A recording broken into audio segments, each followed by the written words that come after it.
राधे राधे, जय श्री कृष्णा। मैं सीमा सिंह आप सभी को सादर प्रणाम करती हूँ। आज मैं आपको शारदा माता की कहानी सुनाने जा रही हूँ। होली के दूसरे दिन से या फिर अच्छा वार देखकर शारदा माता का डोरा लिया जाता है, व्रत किया जाता है और कहानी सुनी जाती है। शारदा माता का डोरा होली के पूजन की बची हुई सामग्री से ही करते हैं। एकम को सुबह गोबर मिट्टी से पूजा वाली जगह को अच्छे से चौका लगाया जाता है। हल्दी की गांठ को सिलबट्टे पर पीसकर उसे पानी में घोल लिया जाता है।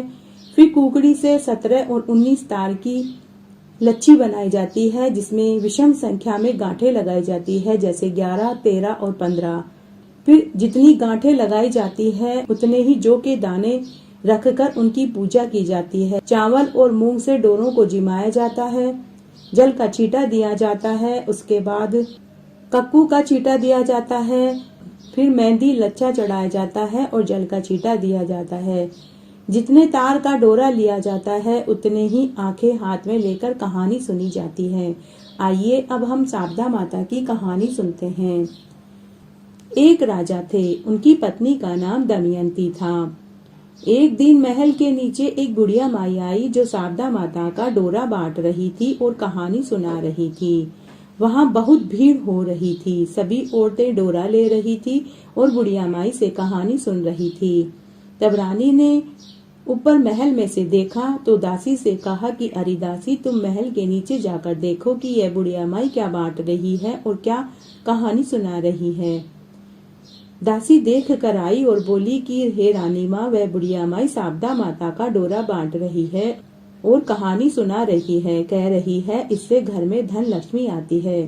तब रानी दमयंती ने भी कच्चे सूत के 16 तार की 16 गांठें लगाकर उसे हल्दी से रंग कर और जौ के आंखें हाथ में लेकर शारदा माता की कहानी सुनी और उस डोरे को गले में बांध लिया। शाम को राजा शिकार खेल कर आए और उन्होंने रानी के गले में डोरा बंधा हुआ देखा तो पूछा कि हे रानी, तुम्हारे गले में ये क्या है। रानी ने कहा कि ये शारदा माता का डोरा है, इससे घर में धन लक्ष्मी आती है। राजा ने कहा कि हमारे पास धन की क्या कमी है, सोने हीरे जवाहरात के गहने पहनने वाली तुम ये डोरे का गहना क्यों पहन रखा है। और ऐसा कहकर राजा ने डोरे को खोल कर फेंक दिया। उसी रात्रि को शारदा माता ने राजा को दर्शन दिए और कहा कि हे राजन, मैं शारदा हूँ और मैं जा रही हूँ। तेरा सारा धन कोयला हो जाएगा। सुबह उठकर जब राजा ने देखा तो उसका सारा धन कोयला हो चुका था। तब राजा समझ गया कि उसकी आर्थिक हालत खराब हो गई है। तब राजा ने रानी से कहा कि हे रानी, अब हम महल में नहीं रह सकते। अगर हम यहाँ रहेंगे तो हमारी आर्थिक स्थिति बहुत कमजोर है। हम क्या खाएंगे, क्योंकि देश चोरी परदेश भीख बराबर है। इसलिए हम यहाँ पर महल में एक ब्राह्मण की लड़की को छोड़ देते हैं, जो रोज दिया जला देगी, परिंदे में पानी भर देगी, झाड़ू पोछा लगा देगी और घर में बैठी रहेगी। हम दूसरे गांव में जाकर कमाएंगे। ऐसा कहकर राजा नल और दमयंती वहां से निकल गए। आगे जाने पर एक तालाब आया। तब राजा 2 तीतर पकड़ करके लाए और रानी से कहा कि रानी, तुम इन्हें भूनो, मैं तब तक नहा कर आता हूँ। रानी ने तीतर भून लिए। जैसे ही वे खाने बैठे तो वह तीतर जीवित होकर उड़ गए। राजा रानी को बहुत आश्चर्य हुआ। राजा ने कहा कि हमारी आर्थिक हालत खराब है, हमारी खराब दशा चल रही है, इसलिए हे रानी, हमें मेरी बहन के घर चलना चाहिए। आगे जाने पर राजा की बहन का गांव आया। राजा ने बहन की दासी के साथ संदेश पहुंचाया। बहन ने अपनी दासी से पूछा कि मेरे भाई भौजाई कैसी हालत में आए हैं। दासी ने कहा कि आपके भाई भौजाई तो बहुत ही फटे पुराने हालों में आए हैं। न कोई लाव लश्कर है, न घोड़ा गाड़ी है, न ही जेवरात पहने हुए हैं। बहन ने मन ही मन सोचा कि अगर मैं उन्हें महल में बुलवाऊंगी तो मेरे देवर जेठ सास ससुर मेरा मजाक उड़ाएंगे। बहन उन्हें अपने पुराने घर में ठहरा देती है। राजा रानी बहन के पुराने घर में ठहर जाते हैं। थोड़ी देर बाद राजा ने देखा कि बहन के सोने का बछड़ा और बछड़ी पड़े थे, उन्हें जमीन खा गई।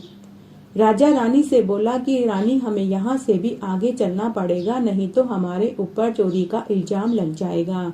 ऐसा कहकर राजा नल और दमयंती वहां से भी आगे चले गए। आगे राजा के दोस्त का गांव आया।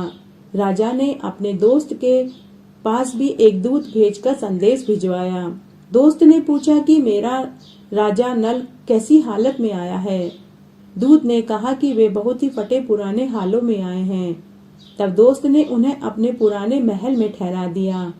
अर्धरात्रि को रानी ने देखा कि खूंटी पर 1.25 करोड़ का हार मोर की आकार वाली खूंटी पर लटका हुआ था। वह मोर उस हार को निगल रहा था। रानी ने राजा को जगा करके पूरा दृश्य दिखला दिया।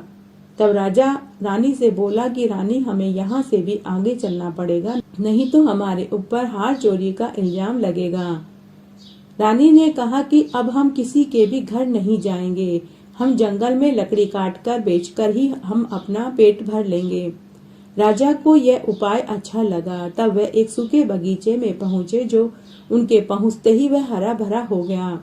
बाग का मालिक बहुत खुश हुआ। सुबह बाग का मालिक अपने बगीचे में पहुंचा तो उसने अपना बगीचा हरा भरा देखा। उसने देखा कि वहां स्त्री पुरुष सो रहे थे। उन्हें जगाकर बाग के मालिक ने पूछा कि तुम कौन हो? तुम्हारे आते ही 12 वर्ष से सूखा यह मेरा बगीचा हरा भरा हो गया। तो राजा रानी ने अपनी असलियत नहीं बताई। उन्होंने कहा कि भाई, हम तो मुसाफिर हैं, काम की खोज में यहाँ आए हैं।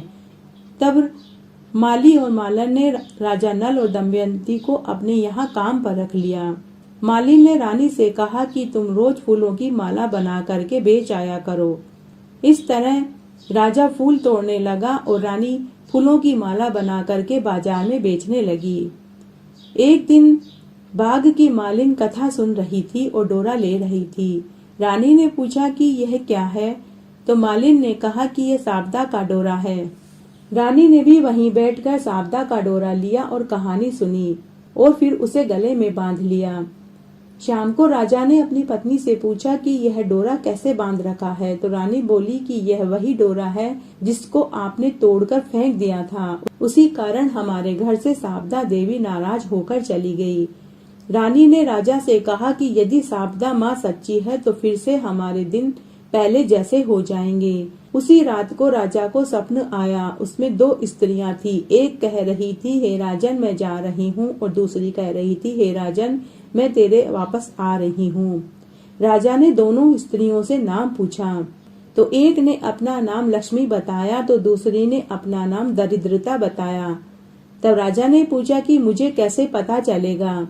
तब साबदा माता बोली कि जब सुबह कुएं से जल भरने जाएगा तो पहली बार जो निकलेगा, दूसरी बार में हल्दी का गांठा निकलेगा और तीसरी बार में कच्चा सूत निकलेगा।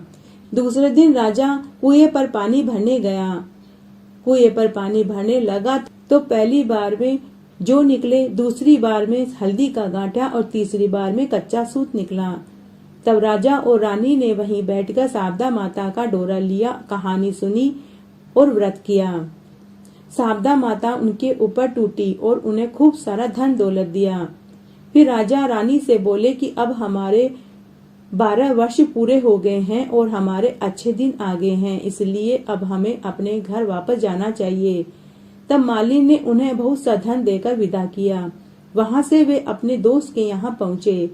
जब दोस्त को पता चला कि इस बार राजा रानी बहुत अच्छी हालों में आ रहे हैं तो वे उसे अपने नए महल में ठहराने लगे। तो राजा और रानी बोले कि नहीं, हम तो आपके पुराने वाले महल में ही ठहरेंगे। वहां जाकर जब राजा रानी सोए तो अर्धरात्रि को रानी ने देखा कि 1.25 करोड़ का हार मोर के आकार वाली खूंटी वापस उगल रही थी। उसी समय रानी ने राजा को जगाया और वापस दिखाया कि वह मोर के आकार वाली खूंटी वापस हार उगल रही है। राजा और रानी ने उसी समय अपने दोस्त और दोस्त की पत्नी को जगा करके सारी सच्चाई बताई। दोस्त और दोस्त की पत्नी ने राजा नल और दमयंती से अपनी गलती की क्षमा मांगी। तब राजा ने कहा कि उस समय हमारी खराब दशा चल रही थी, लेकिन अब हमारी अच्छी दशा चल रही है। वहां से वे अपनी बहन के गांव में पहुंचे। राजा ने अपनी बहन को भी संदेश भिजवाया। जब बहन को पता चला कि उसके भाई भौजाई बहुत अच्छी हालत में आ रहे हैं तो बहन उन्हें अपने महल में लेकर आने लगी। तब राजा रानी ने कहा कि नहीं, हम तो पुराने वाले घर में ही ठहरेंगे। राजा रानी जब पुराने घर में गए तो थोड़ी देर में देखा कि धरती बछड़ा और बछड़ी को उगल रही थी। राजा रानी ने अपनी बहन को सच्चाई बताई और कहा कि जब हमारे दिन खराब थे लेकिन अब हमारे अच्छे दिन आ गए हैं। राजा ने अपनी बहन को खूब सारा धन दिया और वे वहां से भी आगे चल दिए। आगे उन्हें वही तालाब दिखाई दिया जहां पर उन्होंने तीतर पकड़ करके भुने थे और वे उड़कर चले गए थे। राजा रानी तालाब पर जाकर के बैठ गए। थोड़ी देर में ही राजा रानी ने देखा कि पिछली बार भुने हुए तीतर उड़ गए थे। वापस आकर वे वहीं गिर गए। फिर वहां से राजा अपने गांव में आ गए और अपने महल की तरफ बढ़ने लगे। राजा ने देखा कि पिछली बार उनके महल का दरवाजा टेढ़ा हो गया था, वह अब ठीक हो गया है। सोने की झारी आ गई है, दातन हरी हो गई। ब्राह्मण की बेटी दीपक जलाने के लिए छोड़ कर गए थे, उसको उन्होंने अपनी धर्म की बेटी बना लिया और उसको खूब सारा धन देकर धूमधाम से उसका विवाह करा दिया। और रानी ने शारदा माता का उज्जवल किया। 16 ब्राह्मणियों को भोजन कराया, 16 चूंदड़ी की साड़ियां दी और दक्षिणा के रुपए दिए और उन्हें हलवा पूरी सब्जी बना करके खिलाई। हे शारदा माता, जैसे पहले राजा के साथ हुआ वैसा किसी के साथ न हो, जैसा बाद में हुआ वैसे सबके साथ हो। कहानी कहने वाले को, सुनने वाले को और हुक्कारा भरने वाले को। घटती हो तो पूरी हो तो परवान चढ़े, भूले बिसरे नाम तेरे भंडार में भरे। आड़ी बाड़ी सोनारी बाड़ी जिमे बैठी कान कुंवारी काई पूजे। दशा माता की बाड़ी पूजे, दिहाड़ी बाड़ी की बाड़ी पूजे, गजानन भगवान की बाड़ी पूजे, विष्णु भगवान की बाड़ी पूजे, सूरज भगवान की बाड़ी पूजे, सत्यनारायण भगवान की बाड़ी पूजे, तुलसी माता की बाड़ी पूजे, पथवारी माता की बाड़ी पूजे, धर्मराज जी की बाड़ी पूजे, पोपा भाई की बाड़ी पूजे, राम लक्ष्मण सीता माता की बाड़ी पूजे, विश्राम भाव जी की बाड़ी पूजे, संतोषी माता की बाड़ी पूजे, माउस भगवान की बाड़ी पूजे, एकादशी भगवान की बाड़ी पूजे, 33 कोटि देवी देवताओं की बाड़ी पूजे। बाड़ी पूजे से काई होवे, अन्न होवे, धन होवे, लक्ष्मी होवे, रिद्धि होवे, सिद्धि होवे, साईं जी को साज होवे, पुता को परिवार होवे, पोता होवे, दोयता होवे, दोयता के लिए खीर खांड रांधे, पोता बहू के लिए राबड़ी रांधे, खाटी लागे राबड़ी, मीठी लागे खीर, चढ़ी जड़ाई लेकी आवे, गोरी ढूंढ विनायक, ढूंढा भरा भांडना, सोना का ढाकना, रिमता चिमटा दूध सराद्या, बहू परोसा सासू जी में, सासू परोसा बहू जी में, सासू खाट लिया बहू पाट लिया, मंदरिया मंदराली बात, गले टके का हार, या बात कटे की है, अमूल्या की डाल की कहवे, सरोवर की पाल की कहवे, अन्न के आटे की कहवे, जल के लोटे की कहवे, तुलसी के क्यारे की कहवे, 4 भाई बहन की कहवे, जो मिले तो नगर नोता, नगर न बन पावे तो 12 मन का लाडू करे, 12 मन का लाडू न बन पावे तो 6 मन का लाडू करे, 6 मन का लाडू न बन पावे तो 1.5 मन का लाडू करे, 1.5 मन का लाडू न बन पावे तो 1 मन का लाडू करे, 1 मन का लाडू न बन पावे तो 12 महीने की बात लेकर 12 सेर का लाडू करे, 6 महीने की बात लेकर 6 सेर का लाडू करे, 12 सेर में 3 सेर गुड़, 3 सेर घी, 6 सेर आटा लेकर 12 सेर का 12 लाडू करे। एक पानी की पनिहार की, एक रमता बालक न देवे, एक गाय का ग्वाला न देवे, एक सास की, एक बेटे की, एक बहू की, एक माँ की, एक बहन की, एक भाई की, एक पुरानी औरत, एक छाने की छड़ियार, एक दशा माता के गढ़े रखे, एक तुलसा के क्यारे में रखे, एक समय व्रत करे, खाओ जो कर्म को, पाठ जो धर्म को, या बात कहवे, खाटी मूली छाछ दे, गलोड़ी में घी दे, तलोड़ी में तेल दे, ख्वाजा को फड़को दे, पापड़ को तड़को दे, जड़ूलो पूत दे, सासू जी को परसन दे, बहू को जीमन दे, दोरानी जेठानी खमा खमा करे, बोल बोलनी पाड़ोसन दे, तलिया गुणी गोबर दे, चोरनी आकानो आका चोरिया, थारा घर को धर्म थाने लागे, मारा घर को धर्म मने बढ़ाओ, पीपल पूजो पनोती भर भर, मोतिया को थाल दुख दर्द कम करजो, राज पाट दीजो, उठो बहू बेटी गीलो सुको कामण गाओ, कामण की आवे हाथ, स्त्री रो कूचो मर्द रहात, गल मोत्यारो हाथ, 33 कोटि देवी देवताओं ने नमस्कार, उठो भाई तपसी, जीमो भाई लपसी, भाई को थान, भाभी को मान, थाना था की वार्ता को फल, माना माँ की कथा कहानी और व्रत को फल,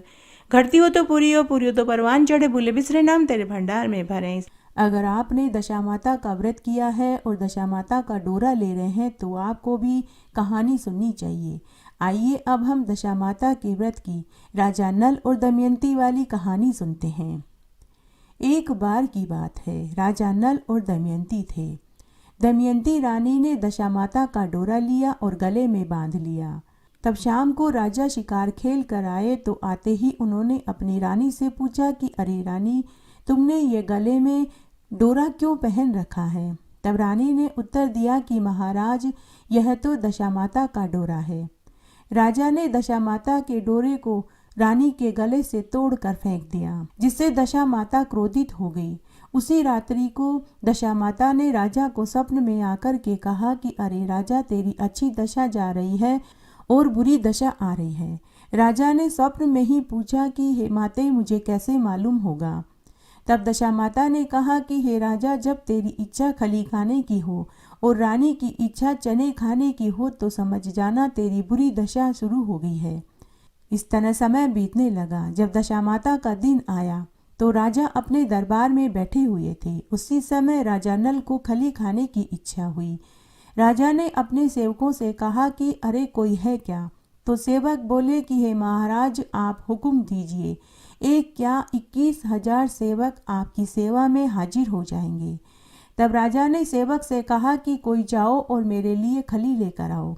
राजा ने खली खाई। उसी समय सभी सेवक हाथी, घोड़े, ऊंट सभी पत्थर के हो गए। राजा का पूरा राज्य ही नष्ट हो गया। इधर महल में रानी दमयंती को चने खाने की इच्छा हुई। रानी ने भी दासी से चने मंगवा करके खाए। इस तरह दशामाता के कोप से राजा रानी को भूखों मरने की नौबत आ गई। राजा एक दिन रानी से बोला कि हे रानी, अगर हम यहाँ मेहनत मजदूरी करेंगे तो अच्छा नहीं लगेगा, इसलिए देश की चोरी और परदेश की भीख करके हमको यहाँ से चले जाना चाहिए। उसके बाद राजा रानी अपने दोनों पुत्रों को साथ लेकर निकल पड़े। चलते चलते रास्ते में लाखा बंजारत की बालद आई। राजा ने अपने दोनों पुत्रों को अमानत के तौर पर लाखा बंजारे को सौंप दिया। राजा रानी वहां से आगे चल दिए।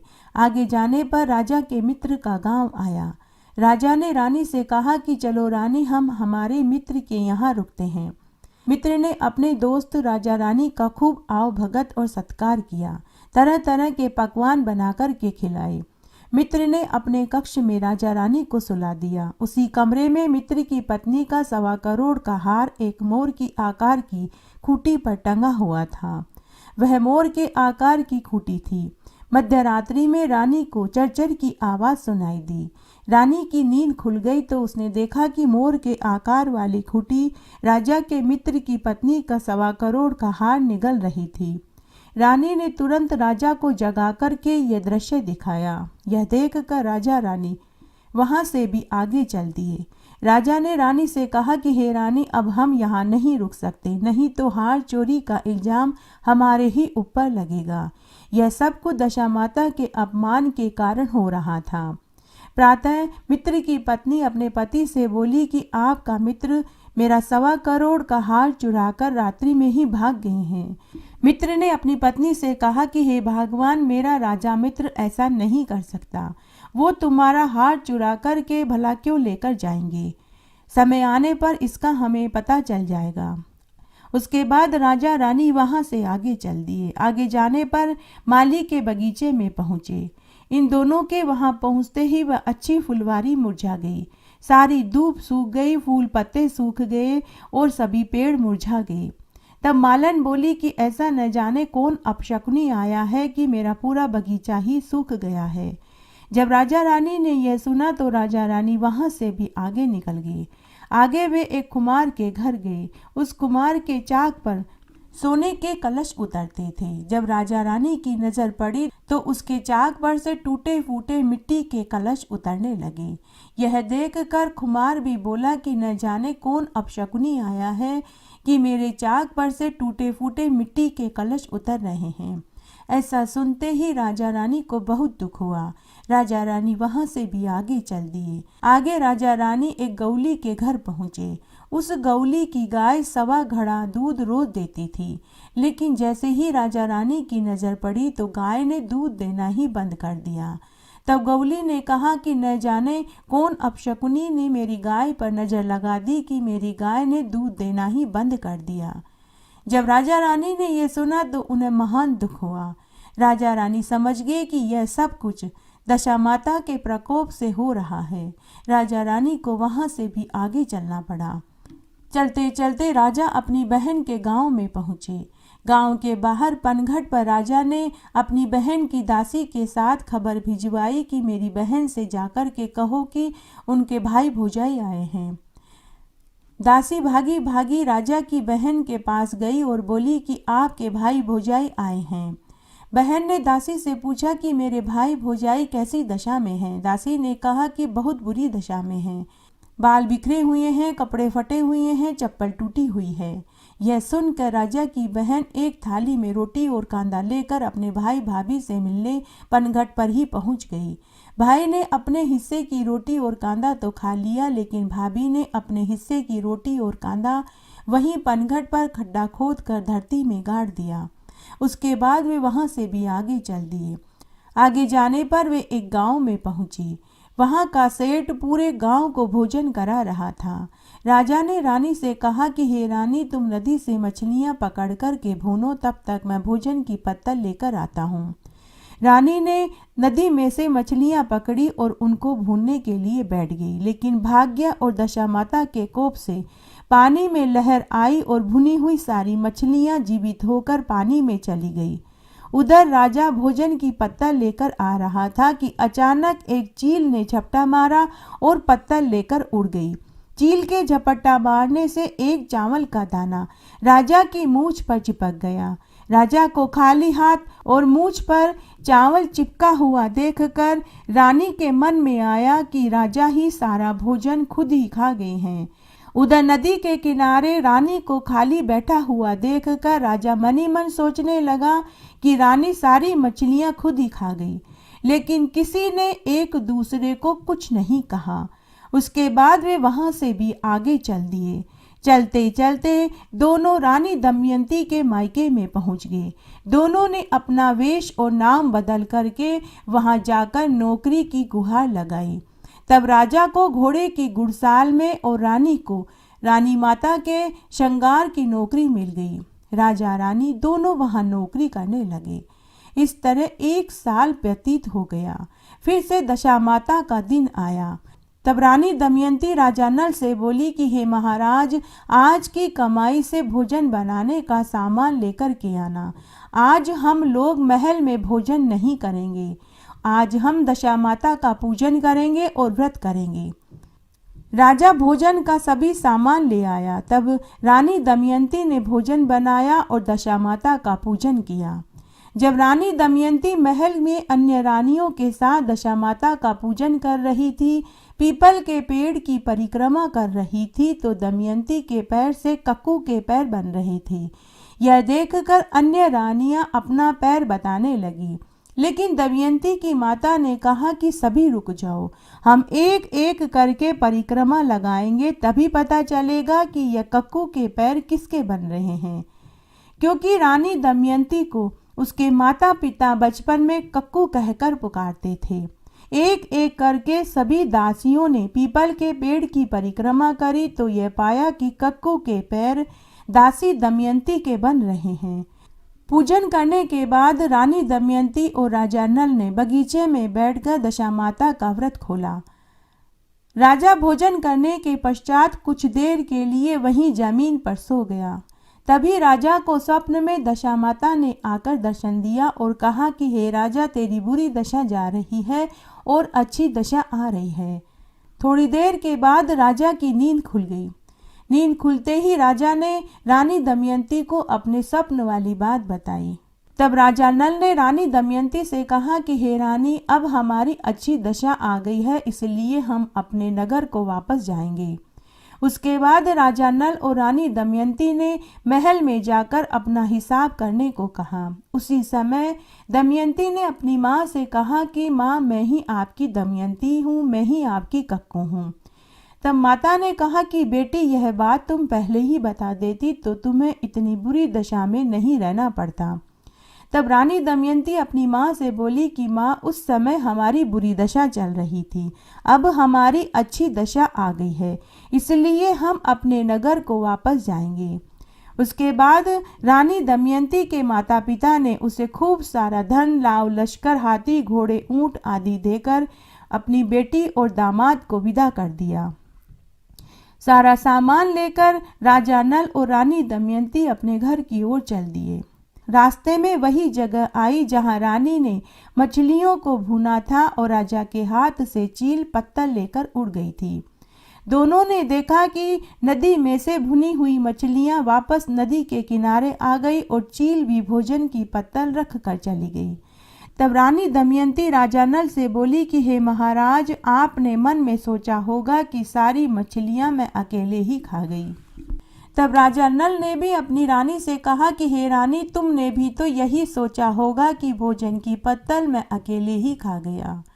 दोनों एक दूसरे से बात करके मुस्कुराने लगे। उसके बाद वे वहां से आगे चल दिए। चलते चलते राजा अपनी बहन के गांव में पहुंचे। दासी के साथ अपनी बहन को खबर भेजी।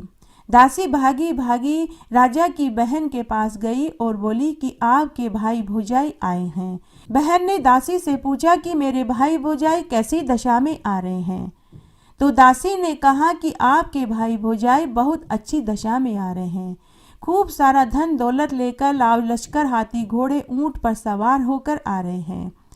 यह सुनकर राजा की बहन मोतियों का थाल सजाकर अपने भाई भाभी से मिलने पहुंची। तभी दमयंती रानी ने धरती माता से प्रार्थना करी कि हे माँ, आज मेरी अमानत मुझे वापस लौटा दीजिए। यह कहकर तभी धरती माता के 2 फाड़ हो गए। रानी दमयंती ने जहाँ रोटी और कांदा थाली सही जमीन में गाड़ा था, उस स्थान पर रोटियां सोने की निकली और कांदा चांदी का हो गया।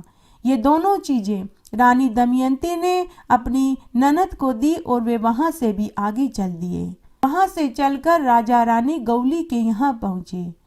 राजा रानी की नजर पड़ते ही गाय ने 1.25 घड़ा दूध देना शुरू कर दिया। तब गौली बोला कि हे महाराज, आपके पुण्य प्रताप से मेरी गाय ने 1.25 घड़ा दूध वापस दिया है।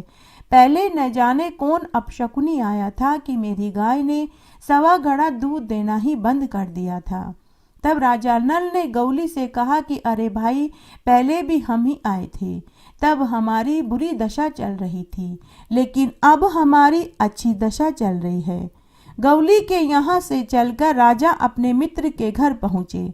मित्र ने राजा रानी का पहले की तरह ही खूब आदर सम्मान किया और रात्रि में उसी कक्ष में सुलाया। भोजन आदि करने के बाद राजा नल और रानी दमयंती उसी कमरे में सो गए। लेकिन रानी को नींद नहीं आ रही थी। अर्धरात्रि में रानी ने देखा कि मोरनी के आकार की खूंटी वापस हार उगल रही थी। रानी ने राजा को जगाया और यह दृश्य दिखाया। उसी समय राजा रानी ने अपने मित्र और उसकी पत्नी को जगाया और उन्हें वह पूरा दृश्य दिखाया। तब राजा रानी ने अपने मित्र से कहा कि आप लोगों ने सोचा होगा कि हम लोग आपका हार चुरा कर ले गए। तब मित्र और मित्र की पत्नी ने राजा रानी से अपनी गलती की माफी मांगी। प्रातः नित्य कर्म से निमटकर राजा रानी वापस अपने पूरे लाव लश्कर के साथ माली के बगीचे में पहुंचे। राजा रानी की नजर पड़ते ही पूरा बगीचा फिर से हरा भरा हो गया। पेड़ पौधों पे फूल और पत्ते आ गए, पूरी घास हरी भरी हो गई। तब माली ने राजा रानी से कहा कि हे महाराज, आपके ही पुण्य प्रताप से मेरा बगीचा फिर से हरा भरा हो गया। पहले न जाने कौन आया था कि पूरा बगीचा ही सूख गया था। तब राजा रानी ने माली से कहा कि अरे भाई, पहले भी हम ही लोग आए थे। दशा माता के कोप से हमारी अवदशा होने से तुम्हारा सारा बगीचा सूख गया था, लेकिन अब हमारे दिन फिर गए हैं। उसके बाद राजा रानी वहां से आगे चल दिए और आगे जाकर खुमार के घर पहुंचे। राजा रानी की इस बार नजर पड़ते ही खुमार के चाक पर से पुनः सोने के कलश उतरने लगे। खुमार ने भी राजा रानी को कहा कि यह आपके पुण्य प्रताप से हुआ है कि मेरे चाक से पुनः सोने चांदी के कलश उतर रहे हैं। तब राजा ने खुमार दंपति को भी पूरी बात बताई। सभी से निवृत्त होकर राजा रानी लाखा बंजारे की बालत पर पहुंचे। वहां जाकर उन्होंने बंजारन से अपने दोनों पुत्र मांगे, लेकिन बंजारन ने पुत्र देने से इनकार कर दिया और बोली कि वो तो मेरे पुत्र हैं। तो रानी बोली कि नहीं, वो मेरे पुत्र हैं। रानी और बंजारन में पुत्र का लेकर विवाद हो गया। देखते ही देखते पूरा गांव एकत्र हो गया। फिर कुछ समझदार लोगों ने इसकी एक युक्ति बताई। गांव वालों ने कहा कि रानी और बंजारन को सूर्य के सामने मुख करके खड़ा होना होगा और उनके सामने दोनों पुत्रों को खड़ा करेंगे। जिसके भी आंचल से दूध की धार निकलकर राजकुमारों के मुख पर गिरेगी उसी का पुत्र माना जाएगा। रानी और बंजारन ने ऐसा ही किया। दोनों सूर्य के सामने मुख करके खड़ी हो गई और उनके सामने राजकुमारों को खड़ा किया गया। यह युक्ति अपनाने पर रानी दमयंती के आंचल से दूध की धार निकलकर राजकुमारों के मुख पर जाकर के गिरी। इस तरह से सत्य की जीत हुई। राजा रानी अपने राजकुमारों को लेकर अपने नगर की ओर चल दिए। नगरवासियों ने दूर से लश्कर को आता हुआ देखा तो उन्होंने समझा कि कोई डाकू नगर को लूटने आ रहा है। पास आने पर नगरवासियों की प्रसन्नता का ठिकाना नहीं रहा जब उन्होंने अपने राजा रानी को देखा। तुरंत टूटे फूटे ढोल लेकर नगरवासी राजा रानी की अगवानी करने के लिए चल पड़े। राजा रानी की नजर पड़ते ही टूटे फूटे ढोल नगाड़े, पाषाण हुए हाथी घोड़े ऊंट सैनिक सभी पूर्ववत रूप के हो गए। राजा ने अपने राज्य में दशामाता का एक विशाल मंदिर बनवाया और नगरवासियों में दशामाता की महत्ता बताई। राजा ने पूरी नगरी में ये ढिंडोरा पिटवा दिया कि सभी को दशामाता का व्रत करना चाहिए। इससे घर में धन धान्य की वृद्धि होती है। पुत्र चाहने वाले को पुत्र, धन चाहने वाले को धन, कुंवारों के ब्याह हो और मरने के बाद बैकुंठ का वास मिले। हे दशामाता, जैसे पहले आपने राजा रानी के साथ किया ऐसा किसी के साथ मत करना और जैसे आपने बाद में राजा रानी के अच्छे दिन दिए, उनका घर धन धान्य से भर दिया, वैसा सब का करना। कहानी कहने वाले के साथ, सुनने वाले के साथ और हुक्कारा भरने वाले के साथ। इस तरह आज मैंने आपको होली के दूसरे दिन से सुनी जाने वाली शारदा माता की कहानी सुनाई। ये 10 दिन तक सुनी जाती है और व्रत किया जाता है। मेरे साथ बने रहने के लिए आपका धन्यवाद। आगे की कथा कहानी के लिए भी आप इसी तरह मेरे साथ बने रहें। धन्यवाद।